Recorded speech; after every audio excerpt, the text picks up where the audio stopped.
Hello and welcome to the Solmera Academy. This video should give you a brief introduction into operating system packaging with DSM 2015.2. When opening the DSM console, you will start in the so-called organization view. This view is a combination of the former software and the computer and users view and combines everything that you need for your day-to-day business. In addition, there could be additional views depending on the modules you have licensed. So we have a minimum default installation here, and this only gives us the infrastructure view where you define the structure where the DSM servers sit and the organizational view that we're working in. What we have here is a brand new installation with all the default settings. There's only one thing that we have prepared in our training environment, and this is an import of some users from the Active Directory. Beside that, just as a short overview, we have a Windows Server 2016 Preview 4. We have a DSM 2015.2, the November release, and we have Windows 10, both versions, the Windows 10 July version and the November update as well. I will use the November update and I will give you some information on some issues that we still have with that November update. Talking about an operating system deployment means that we will have to prepare to create some packages that will actually perform the operating system installation. One of the packages will be a so-called boot environment. You will find all the packages that have been delivered by Front Range in the so-called OS library, in that lower left structure, the global software library. The boot environments are necessary to boot up the machine before or when installing the operating system. In a Windows 10 environment or Windows 10 installation, we would like to use a Windows PE, a Windows pre-boot environment. That Windows pre-boot environment is not part of the DSM installation, and this is due to Microsoft licensing agreements. So a vendor is not allowed to deliver a Windows PE to an end customer because the Windows PE needs to be licensed by the end user as part of the contracts with Microsoft. So there will be no Windows PE in the environment, and we will have to create a so-called boot environment package to enable the system to boot a machine. As a prerequisite for this, we will have to install the Windows Assessment and Deployment Kit. So when I go down here, my apps on my Windows Server 2016, I will find the Windows kits, and there's my Assessment and Deployment Kit with all the tools that come with that kit. You can download that Assessment and Deployment Kit directly from Microsoft, and there is a Windows ADK for Windows 10 version 15.11, so that was the most current that I could find. You can download it from Microsoft directly, and then this will be a prerequisite to create a boot environment, a Windows PE package. So let's start with building that boot environment. So I'm in the organization view. I'm down here in the software library, OS library, boot environment. I will find a Linux boot environment that has been delivered and installed with the DSM system. I right click here, create OSD packages, and I want to create a boot environment package. The welcome screen will give me information on which type of boot environment I would like to create now. So it could be a DOS boot environment, a Linux boot environment, or one of the PE versions that are available. The most important thing here is that you will have to create a 32-bit PE image if you want to install a 32-bit operating system, and you will have to create a 64-bit PE image if you want to build a 64-bit operating system installation. So I'm going to build a Windows 10 64-bit installation, so I will create a 64-bit boot environment to do this. If you had already a Windows PE image that you use to install or to boot your machines, containing maybe drivers and tools that you need in your company, you could actually use that existing boot image file.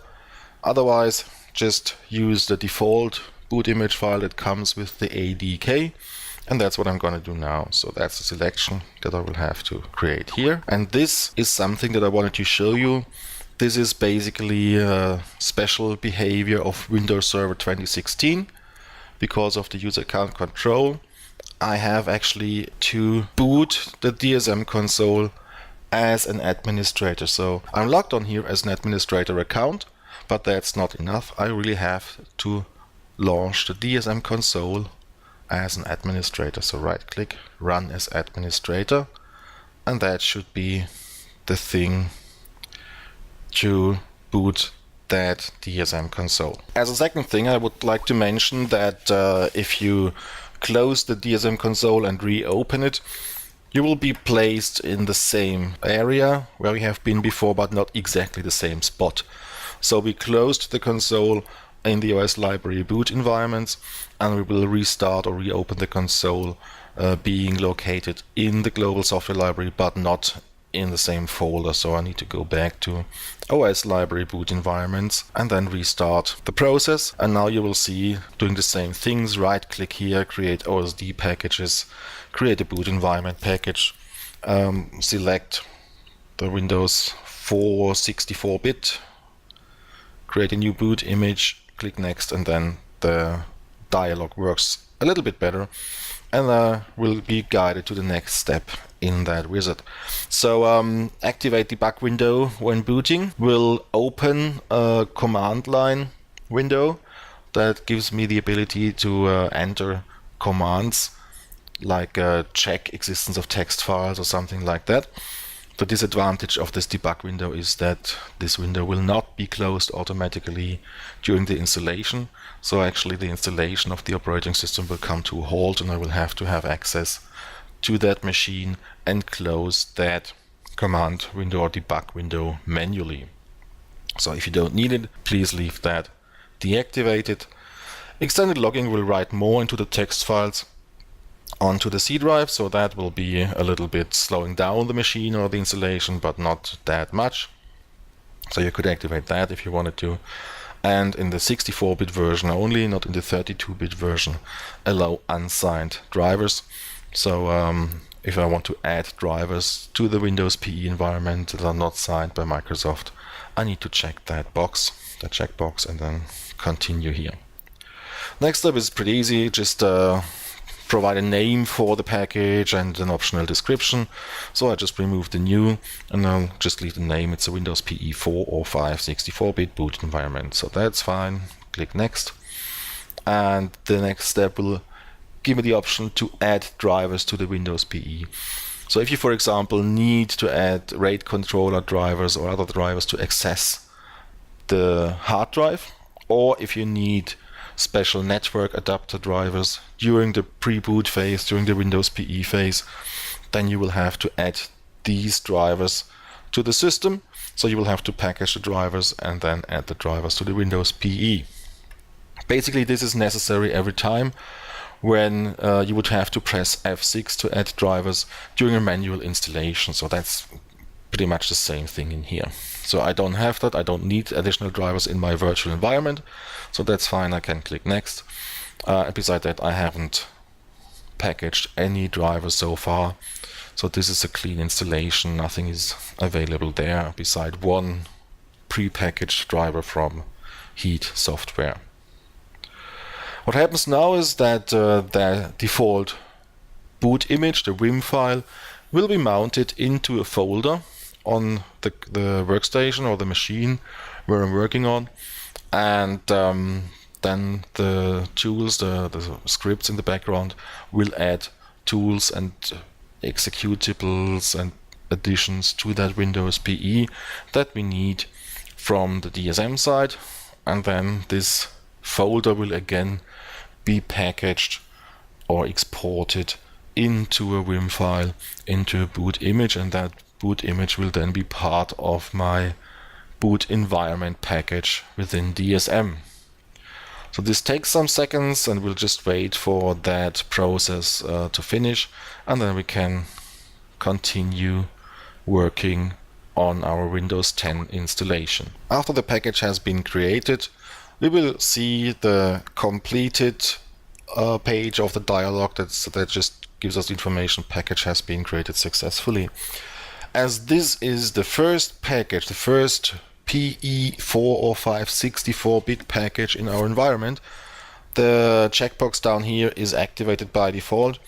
Use the boot environment as default for this type of boot environment. So I'll just leave that active and finish the wizard. And now the wizard asks me if I want to prepare the distribution for this package. So I confirm that. And the second step will be that I need to select where to distribute that package to, and the default setting is all depots in my environment. No difference in my environment, I only have one depot and one server, so I confirm this message as well. So in the background the system will start the distribution process of that boot environment. The distribution process, beside copying the package from our work directory into the install directory, so make it available to be accessed by the clients, will calculate as well a checksum for that package, so that the package will be protected from changes on a file base. So if you modify any files in the package or process modifies any files in the package, that package will be not longer handled by the DSM system, so will not be distributed or installed or used in the future. So that is a little security that we can see in the packages here by calculating a checksum for the package files. Talking about that default package, the default boot environment, that's what you can see when you visit the organization tree in your organization view.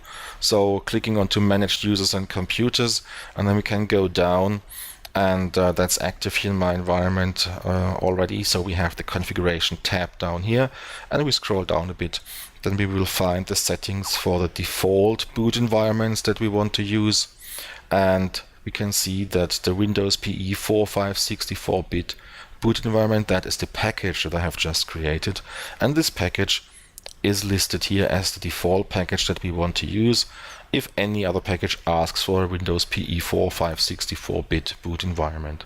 And you can see there's additional options, or there are additional options here for the other types of Windows PE or Linux. So if I created now a 32-bit Windows PE 45, then the same thing will happen. So the wizard will ask me, or just have the checkbox active, that my new 32-bit will be the default package, and then that will be listed here in this field. I can change that by clicking onto the button at the end of that field, but there is no other 32-bit Windows PE available in my environment, so nothing will be listed here. Same thing applies to the new users and computers as well. There are the variables, and we have the Windows PE boot environment as the default value down there. Now let's progress to the next step and create the package or the set of packages for the Windows 10 installation. To do so, first of all, I would like to focus my window here onto the OS library. Reason for that is just because the packaging wizards will place the new packages usually into the folder that's highlighted when you launch the wizard, and so I would like to place my Windows 10 package into the OS library. Then I need to find the packaging wizard for my operating system installation, and this can be done by activating the tab Software Factory here in my organization view. The Software Factory provides all the wizards for the different types of packages. So I can create packages for applications, I can create packages for drivers, executables, new AppX package type, distribution of files, so just copying files, doing special configuration tasks, etc., etc. And one of these wizards is my OS installation wizard, so create an OS installation. I want to create an OS installation now, and so I will just use the button to create an OS installation. And the wizard launches with a welcome screen that gives me a short overview of the 4 steps that I have to pass to have an OS installation ready at the end. So I click next, and I will start with the OS setup package. The OS setup package is basically a copy of the installation DVD coming from Microsoft. So that will be a pretty large package. And because I don't want to waste disk space, I can reuse an existing OS setup file package multiple times. So I can create one setup file package and use this package again and again for multiple Windows 10 configurations. Or I could create a new OS setup file package, and this will then need access to the installation sources, like a DVD or a network share, and will create the package from there. At the moment, DSM 2015.2 has a little issue in recognizing the November update ISO coming from Microsoft. So Microsoft has changed the name of the product in that image, and there was a technical preview added to the name of the product, and so DSM will not recognize this as a valid installation source. And so we have modified that name of the product in the image before, and we have created a setup file package already. So I will just use that package that already exists, and I will show later, after this has been fixed, how to create the Windows 10 setup sources package in a separate video. Creating a package or a configuration package now, that's the next step.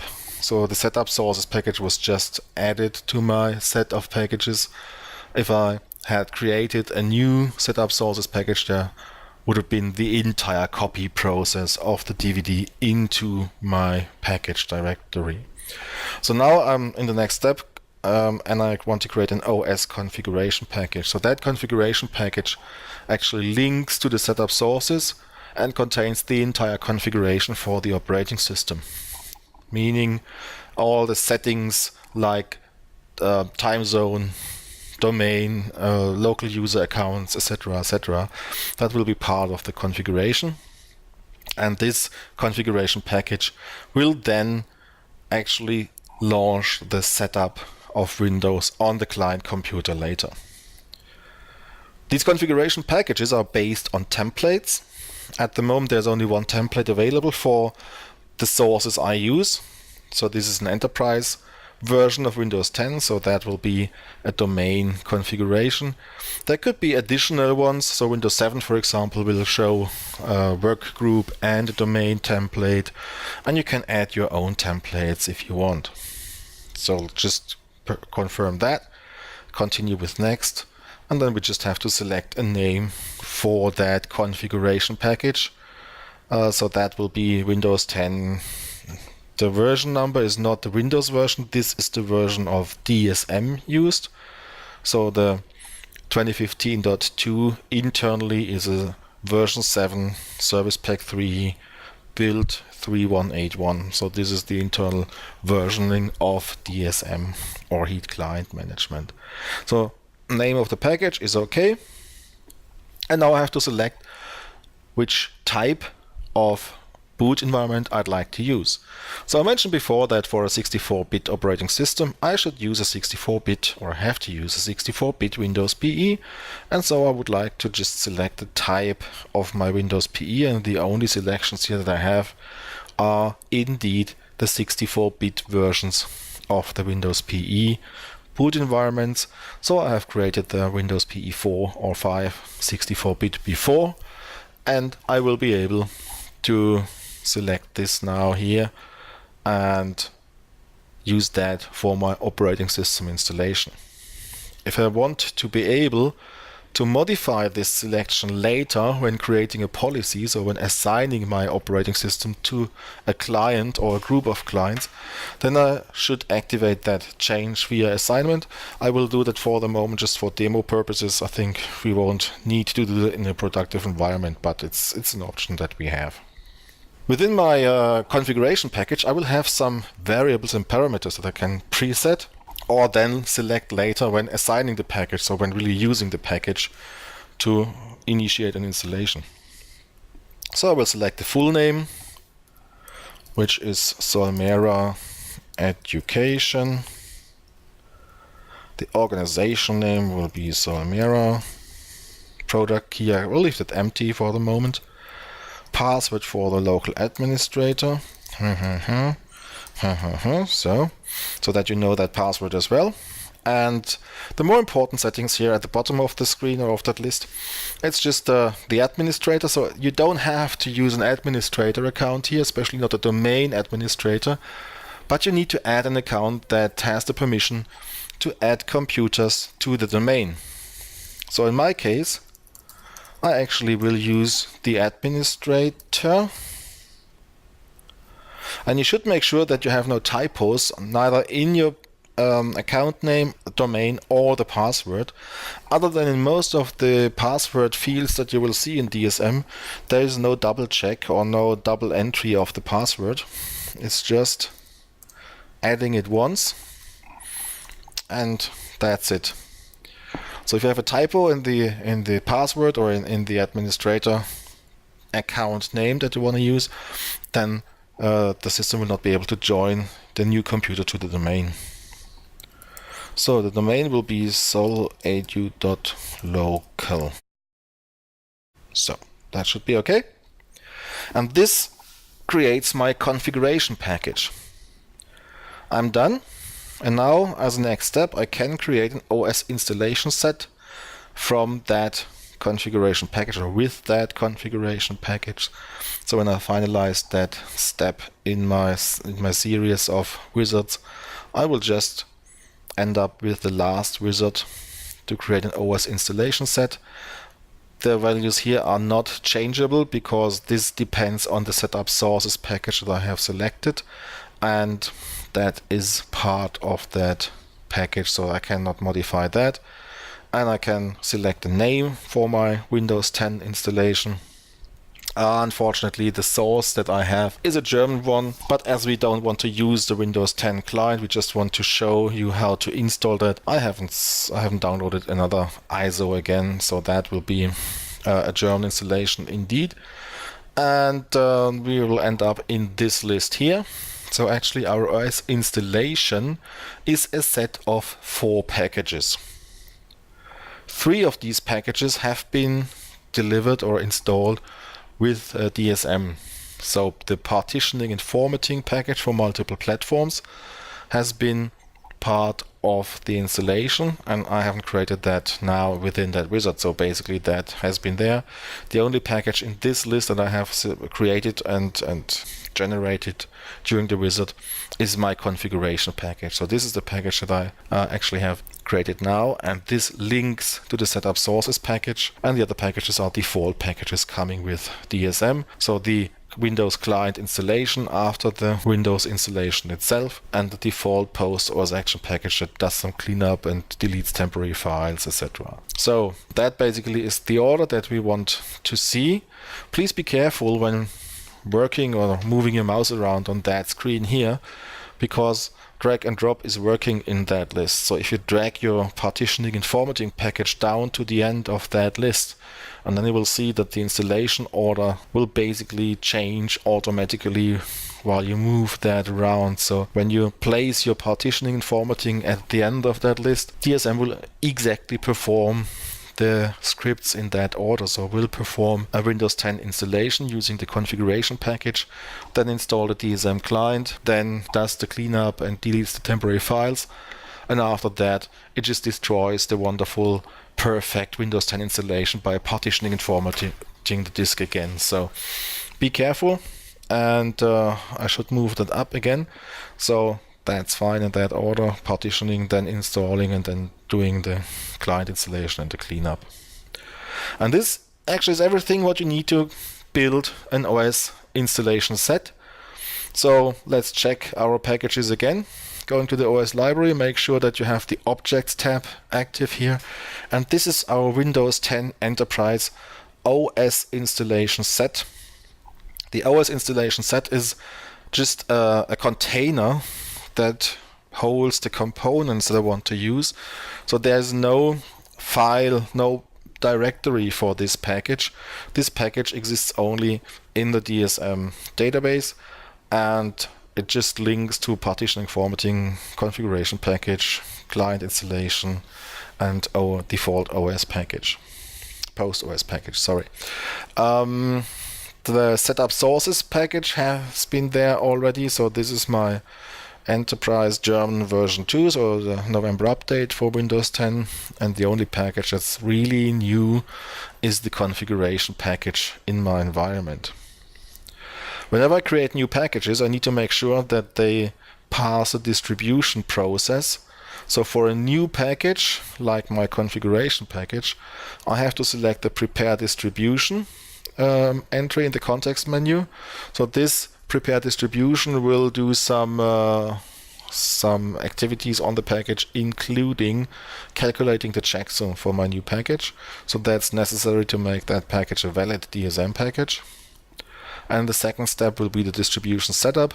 Distribution setup just decides, do I want to distribute that package to all depots, that means to all locations in larger structures, or do I want to select into which depots I want to distribute the package. Default value is OK. Click Next, and in the background the distribution will start working. So now I'm ready with my Windows 10 Enterprise, and I can now start or try to install that package onto a first client. Well, then let's test our new Windows 10 package. I have created a new computer, a new Windows 10 machine, nothing on it. I will just show it to you in a second, and I will show you how to add, or how this computer is added automatically to my DSM environment. So when I switch back to my DSM console and I check my organizational structure, so this is the place where all my clients, my computers and users will be visible. I can check my managed users and computers domain. And there's only the part of my Active Directory with the users that I have imported, and my new users and computers domain only holds the server itself as an inactive client. So when I boot up my Windows 10 machine the very first time, then we will see, so I have activated the network boot. So this is the first boot option, and now we can see there was a short DHCP phase in that boot process. So the client performed the PXE boot. PXE boot is a broadcast into the network. The DHCP server catches that broadcast and forwards that broadcast to the boot server that's there in the server settings. The boot server is basically our DSM server. So to be more precise, it's the OSD proxy part and module of DSM. So that's the address of my boot server, and the boot server then answers that request, that PXE request. And what happens basically is the OSD proxy checks the DSM database. If this is a known computer, and this is done by checking the MAC address of that client, and in this case the client hasn't been an object already in our DSM database, and so the OSD proxy will add the information to the database. So this is this automated action, and there will be some tasks in the background that will actually perform an add of a computer object to the DSM database. When you restart the client the next time, the same things will happen more or less. So it will perform a PXE boot, it will just broadcast, but now the OSD proxy recognizes that this computer has been added already to the DSM database, and so nothing will happen. It will just send back, please perform a local boot.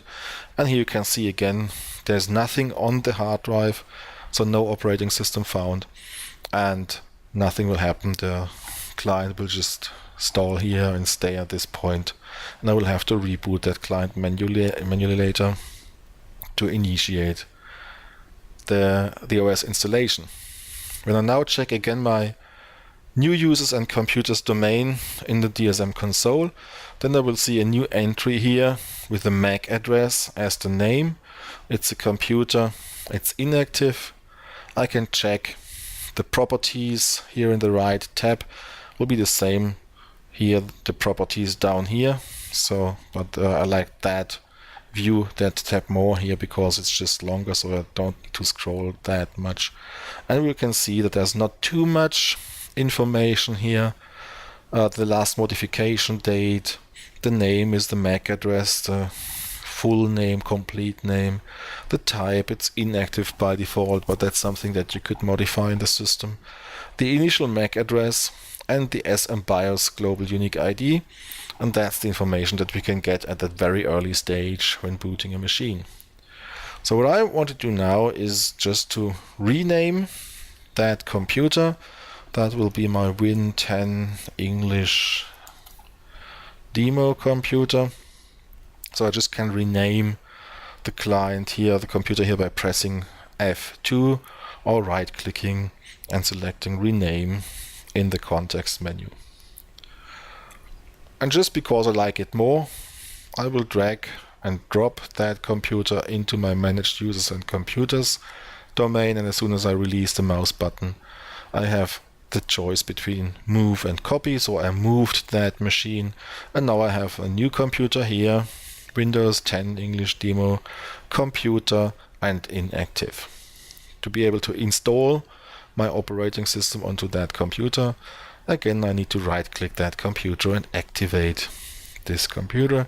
Makes it active, gives me a fully colored icon here in the first column, and now the computer is ready to receive installation commands or installation orders.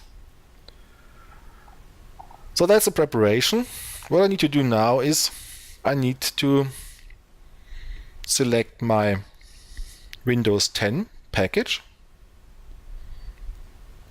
and install this onto my Windows 10 computer.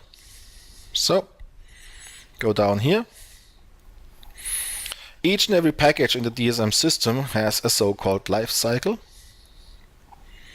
This is a pretty easier life cycle because it's just an installation set, so nothing about distribution here, some other steps missing. But the main thing here is I can execute a pilot installation with that package. So let's execute a pilot installation, and as I'm coming from the package, from the software now, I need to select my target of my assignment, and you see I could assign actually this package to managed users and computers, and that would include all computers being members of this domain, so everything that's somewhere in that structure here. For the moment and for demoing purposes, I will just use my Windows 10 client as the target. Usually we would not use single clients or single users as targets for policies, so we prefer to have groups of computers or groups of users as targets, but just at the moment it's just simpler to use that one client, and that's okay for everything that I want to show you in the next minutes. So the target has been selected. I use my Windows 10 Enterprise package. I want to create a standard policy, so a policy that actually performs an installation. I could create a deny policy. That's a policy that prohibits an installation, so that will tell the system whatever anyone else tells you. You could have other standard policies that want to install Windows 10 or this package, this Windows 10 package, but you're not allowed to do that. So the deny policy overrides all standard policies. The third option here is here actually by mistake, so it's just a standard dialog. So we have a shop policy here as well for the operating system, but honestly that will not work. So you can create a shop policy, but the operating system will not show up in the so-called software shop. So just ignore that for the moment. Let's select the standard policy and progress. And here is a set of parameters of settings, a little bit more than we have seen when creating the package. So for example, do I want to use quick format, yes or no? Here is my boot environment type. I have activated that one checkbox that said changeable via assignment, and so that actually makes this line showing up here, and otherwise, if that checkbox hasn't been activated within the wizard before, that line will just not be present here in that dialog. The OS setup file package, I can select another one if I don't like that, or if I in the future will have an English one, I can just change the setup sources if I prefer that later. Partitioning parameters, so I can have up to up to 4 partitions on one physical hard drive. Unfortunately, the sort order is kind of messed up here, so we need to figure out why that happened. It's in DSM for a while now, so I'm used to that, but it would be better if we had the partition 1, partition 2, partition 3, one after the other. So I can select the file system for the partition. If it's none, the partition will not be formatted. If it's NTFS, obviously that will be an NTFS partition. I can select the size. In that case, I just have one partition formatted with NTFS, and that will use the entire hard drive. So otherwise I can select a number of megabyte or gigabyte depending on what I select here, or percentages. But at the moment, if it's 0, then it uses the entire hard drive, and that's fine. And when we scroll down here, we'll see the license information. So that's what I have entered during the wizard, as well as my administrator account and the local administrator. So please be aware of the fact that we create an admin account, a local admin, and we just provide the password for that local admin account. I can change the time zone of my new client, and the language will just be selected from the installation sources, from the setup sources.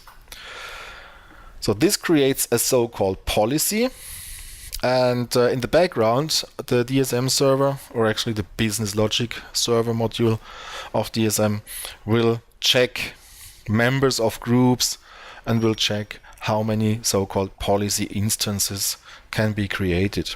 So a policy is that object that I as an administrator can create, and this usually points to a group of computers or users as a target, and then that business logic server will calculate and check how many computers are actually in that target list, in that target group, and then creates a policy instance for each and every computer in that list.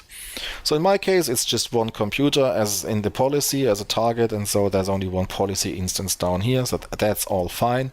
The yellow color tells me that there's a pending activity, in my case a pending OS installation. The envelope symbol here says it has been delivered, so the client will be aware of that pending installation the next time it boots, so the next time it triggers installations, so-called polling of the client. So that's everything I need to do on the DSM side in the console. And if I now reboot my computer, my client machine, it again will contact the DHCP, will be forwarded to the OSD proxy. The OSD proxy again checks the database, recognizes, oh yeah, I know this computer already, I have an entry with that MAC address in my database. Oh, there's a pending policy for an OS installation, and now the OSD proxy transfers the Windows PE.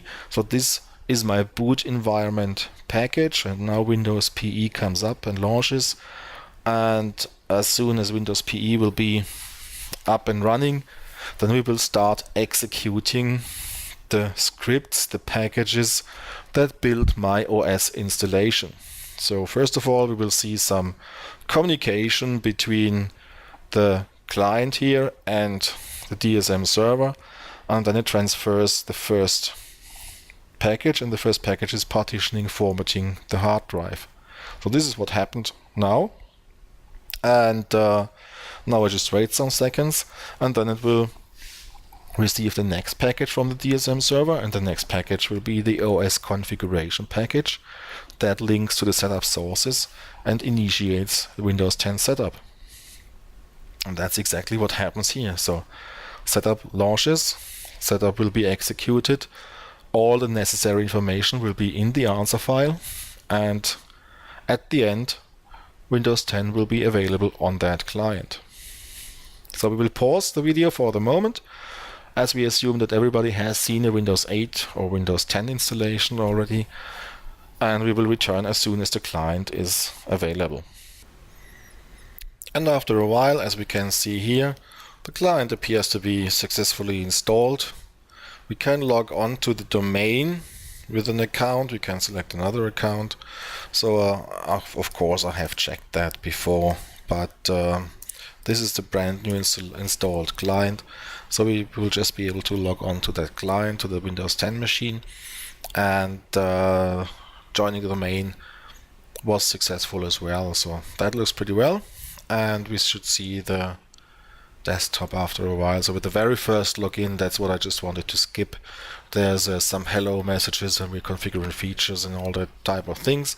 But now we have actually the Windows 10 machine here with the November update. So that's pretty much the thing that we wanted to see. Returning to our DSM console, we should see the client being listed here with a green dot that says it's compliant, so all the policies are okay, which is pretty simple because it's only one policy at the moment. And this is my Windows 10 64-bit Enterprise German operating system installation set with the 4 packages that are components of that installation set. So this actually concludes the installation of the client. If I want to reinstall a computer, I just need to right click here and select reinstall computer, and that technically will just set all the policies and policy instances on that computer to yellow, to pending again. I can start the reinstallation immediately, so that's what I want to achieve. In case Wake on LAN is working in my environment, I can wake the computer up for reinstallation. And if I have some policy instances that are not on the most current version or the most current revision of a package, I could just update the policy instances on reinstallation. So click yes, and then we'll see that my policy instances will then switch back to the pending, compliance pending status. And with the next boot of that machine, or when it reaches the next polling interval, then the client will actually perform a complete entire reinstallation, including all packages that have been assigned in the past. So if this was a client that has existed for 2 years in my environment with 25 packages and policy instances installed onto that client, then it will actually reinstall all 25 packages plus the operating system, of course. So that's basically what I wanted to show you in that video. It was a little longer now than the German one because I explained a little more, but let's just wait for the reinstallation to start. So this is what you have seen some minutes ago. So the DSM server OSD proxy transfers the Windows PE boot image, and then the setup will launch. So I hope this video was helpful for you, and stay tuned. We'll add more videos to our YouTube channel shortly. Thanks for watching and hope to see you soon.